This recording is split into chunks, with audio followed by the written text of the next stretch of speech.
Vamos a mais uma cobertura especial de hoje, onde apresentarei o que tem acontecido nos dois lados do combate entre Rússia e Ucrânia. Na madrugada coberta pela névoa em Donbass, o zumbido constante dos drones dominava os céus. O avanço russo, planejado para capturar um assentamento estratégico, contava com uma coluna blindada composta por 8 veículos, incluindo tanques, BMPs e MTLBs.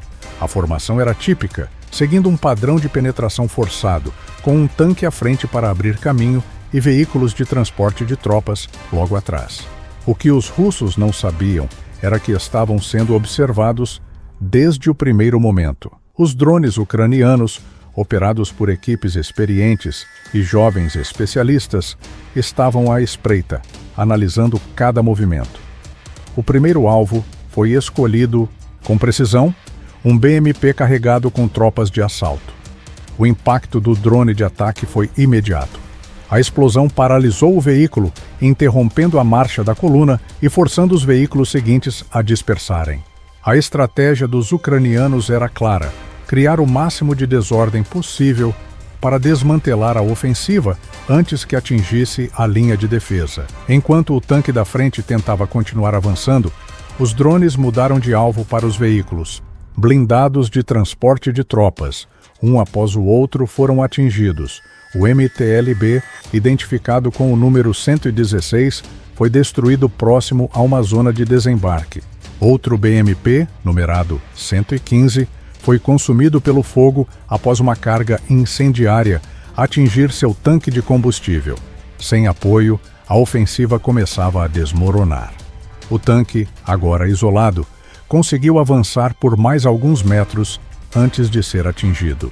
Novamente, seus sistemas falhavam e a tripulação o abandonou pouco antes de uma última explosão destruí-lo completamente perto de uma torre de água.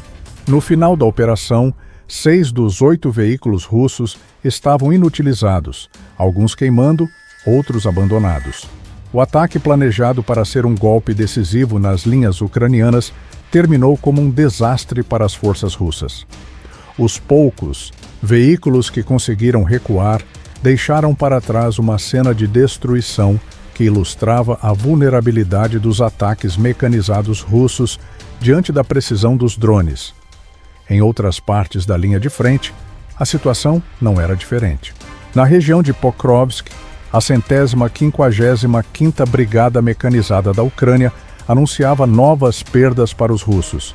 Mais ao sul, perto de Andriivka, drones da 5ª Brigada de Assalto trabalhavam em conjunto com unidades mecanizadas, atacando tropas russas que tentavam se reorganizar. A presença constante dos drones tornava cada movimentação russa arriscada, forçando as unidades a se dispersarem e reduzindo significativamente sua capacidade ofensiva. Além das operações no campo de batalha, outro episódio chamou a atenção. Um drone ucraniano perseguiu um soldado russo que tentava fugir de motocicleta. A perseguição, registrada por câmeras aéreas, mostrou o drone acompanhando cada movimento do fugitivo, lembrando que nenhuma incursão russa passava despercebida. Volta a Donbass, os operadores de drones finalizavam mais uma missão bem-sucedida. O tanque russo, anteriormente danificado, foi destruído definitivamente com um ataque aéreo de uma unidade aliada. As explosões que seguiram marcaram o fim de mais uma ofensiva frustrada. Para os ucranianos, aquele era apenas mais um dia de resistência. Para os soldados russos, ficava cada vez mais evidente que os drones haviam redefinido a guerra. A simples visão de um drone no horizonte já era suficiente para gerar pânico. Um lembrete constante de que os céus de Donbass nunca estariam desprotegidos. Enquanto os drones ucranianos dominam os céus e redefinem a guerra com ataques cirúrgicos, a destruição em terra gera consequências inesperadas. Longe das trincheiras e das câmeras térmicas, um efeito grotesco se espalha nos arredores de Sudzha. A presença inesperada de porcos selvagens levanta questões alarmantes sobre o impacto do conflito. Imagens e relatos de combatentes descrevem um cenário perturbador.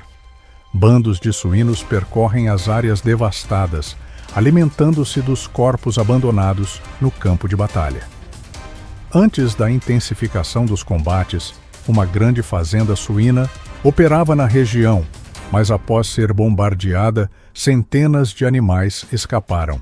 Sem controle humano e com o cenário de destruição ao redor, os porcos se tornaram predadores oportunistas, formando grupos agressivos e se alimentando de tudo o que encontram.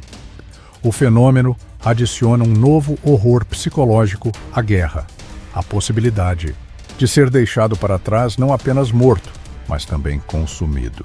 Enquanto isso, as forças ucranianas demonstraram resiliência e eficácia ao conter uma ofensiva russa na região de Kursk, impedindo o avanço das tropas de Moscou em áreas próximas a Cherkasskaya, Konopelka e Ulanok. Durante os combates, as unidades ucranianas utilizaram drones de ataque e armamento pesado para desestabilizar as investidas inimigas, frustrando as tentativas russas de avançar sobre posições estratégicas. A ofensiva russa, apoiada por veículos blindados e drones FPV, encontrou forte resistência por parte das forças ucranianas, que responderam com ataques de precisão e manobras defensivas coordenadas. A artilharia ucraniana desempenhou um papel fundamental na contenção dos blindados russos, destruindo diversas unidades e obrigando as tropas invasoras a recuar. Apesar dos esforços russos para utilizar drones FPV e reforçar suas posições, as tropas ucranianas conseguiram neutralizar a ameaça, infligindo perdas significativas ao inimigo. A superioridade tática ucraniana na região demonstrou a capacidade de adaptação das suas forças, que continuam a fortalecer as defesas fronteiriças e a repelir tentativas de incursão russa. Os combates intensos em Kursk evidenciam o fracasso das forças russas em estabelecer controle na área, enquanto a Ucrânia mantém sua linha de defesa e reforça suas posições estratégicas. A tentativa russa de penetrar no território ucraniano resultou em um revés significativo, destacando a eficiência das tropas ucranianas em conter e neutralizar avanços hostis. Enquanto isso, as forças russas iniciaram movimentações estratégicas com sistemas de mísseis intercontinentais IARS, deslocando unidades móveis para rotas de patrulha de combate a partir da formação de Yoshkar-Ola, parte das forças de mísseis estratégicos. A manobra faz parte de uma série de treinamentos militares voltados para reforçar a prontidão operacional dessas unidades, que desempenham um papel central na dissuasão nuclear russa. Durante as operações, as equipes dos lançadores móveis de mísseis IARS realizaram deslocamentos de até 100 quilômetros, treinando a ocupação de novas posições e a instalação de equipamentos técnicos em áreas de campo. Além disso, as tropas praticaram medidas de camuflagem, estabeleceram postos avançados de batalha e realizaram simulações para neutralizar possíveis ações de sabotagem e reconhecimento inimigo. Uma das principais táticas empregadas no exercício foi a dispersão das unidades em áreas florestais, com o objetivo de aumentar a furtividade dos lançadores e reduzir a vulnerabilidade a ataques inimigos. Segundo o Ministério da Defesa da Rússia, essas atividades fazem parte de um cronograma regular de treinamentos, destinado a garantir que as tropas estejam prontas para operar os mísseis estratégicos em patrulhas prolongadas e em condições adversas. O deslocamento dos sistemas IARS ocorre em um momento de crescente tensão internacional, reforçando a importância da mobilidade e da capacidade de sobrevivência das forças nucleares russas. As manobras sinalizam a continuidade dos esforços de Moscou para manter suas forças estratégicas em estado de alerta e prontas para responder a eventuais ameaças. Para acompanhar atualizações diárias sobre o conflito em curso e receber análises direta do campo de batalha, ative o sino para receber as notificações de novos vídeos aqui do canal.